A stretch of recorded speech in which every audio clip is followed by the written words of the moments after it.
ջան, շատ հուզված եմ, Զարան մեզանից բոլորիցս գնաց, հայազգից, կարելի ասել հայազգի ամենատաղանդավոր սիրված դերասանուհիներից, արտիստներից, մենք շատ մտերիմ ենք եղել Զարայի հետ, այս երկու օրվա մեջ ես հուշերով դաժե YouTube-ով նայեցի իմ ու Զարայի տաքսի բաթլը, ինչ եմ ուզում ասեմ,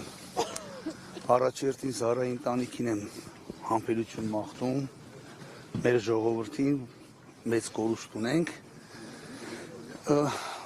ու այսքան կամերաների առջև ես ինձ մի փոքր մեղավոր եմ զգում, որ 6 ամիս առաջ զանգեց ինձ, գոված, Կամու ջան, Սեդատ, աղջիկը դետ ինչ հրաշքայքում, ասի Զարա ջան, խոսք եմ տալիս կամ քեզ տեսնեմ ու չեմ գնացել, որի համար ներողություն եմ խնդրում իմ շատ սիրելի Զարային, ու որ դեպքը իմացա առաջինը զանգեցի մեր Կարենին, երկուսի,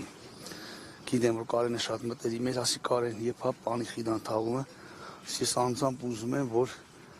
Զարայի թաղման օրը ես նվագեմ, բայց ստեղ էլ չեմ կարողանում, որտեղ առավոտյան 6-ին հանրապետությունից ես պետք է մեկնեմ, ինչ եմ ասում, չգիտեմ ինչ ասեմ, ժողովուրդ ջան,